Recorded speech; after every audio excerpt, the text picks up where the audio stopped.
Welcome to Beliefs, Day 3. Two people walk into the same party where they don't know many people. One of them feels genuinely excited about the room full of new people and interesting conversations waiting to happen. The other may feel like this familiar dread setting in, certain that everyone is already in their own groups and not particularly interested in someone new walking in. Same room, same party, same circumstances, and yet two completely different emotional experiences.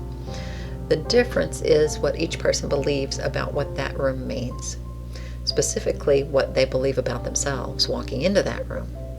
The first person carries an I am underneath their excitement, a quiet I am someone people enjoy talking to, I am someone who fits in well enough. The second person carries a different I am someone who doesn't quite belong. I am weird. I am someone who usually ends up on the outside of these things. Those I am statements are the root of the belief, and the emotion follows directly from them. And this is one of the most useful things to understand about how emotions work. They're not random, and they are not just things that happen to you out of nowhere. Emotions are responses to meaning, and meaning comes from the I am beliefs running underneath the moment.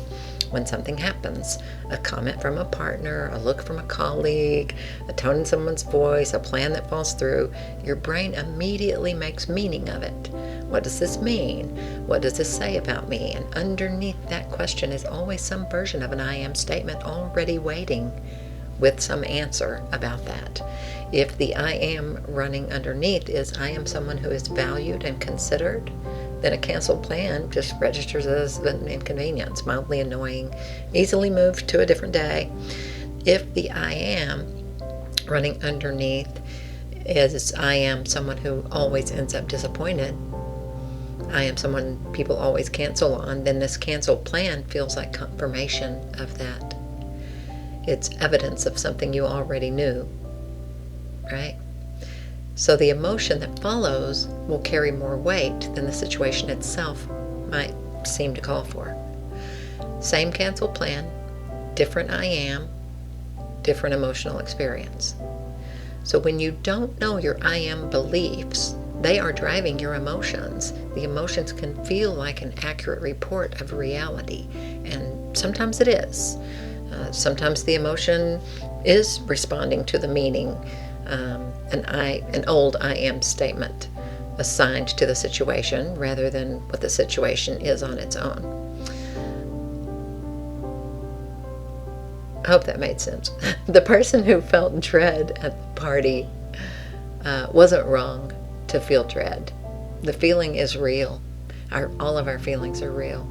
But it's generated by this false I am belief about who they are in social situations. It's not created by the party itself.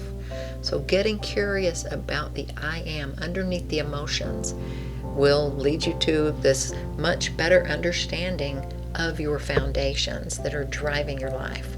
And then get curious about the emotion, the feeling, and ask, what am I believing about myself right now that's supporting this feeling?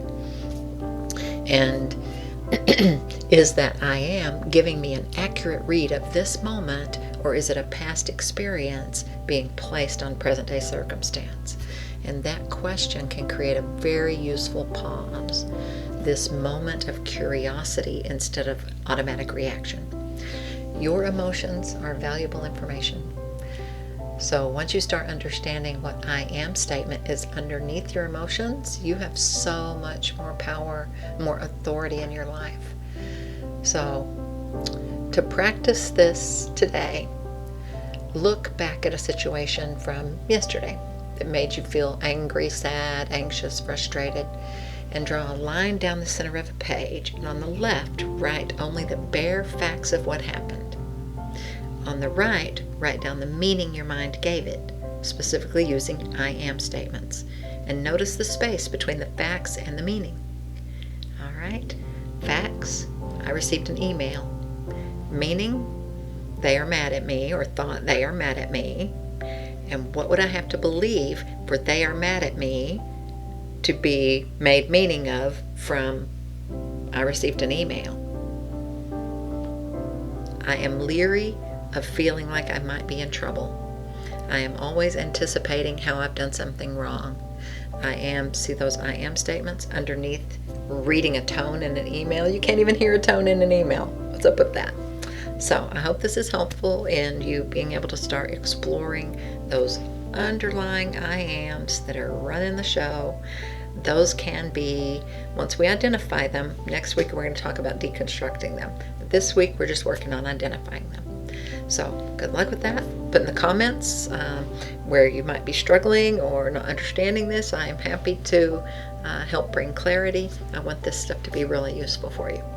Okay, I love you. Take care of yourself, and I'm sending you peace and light.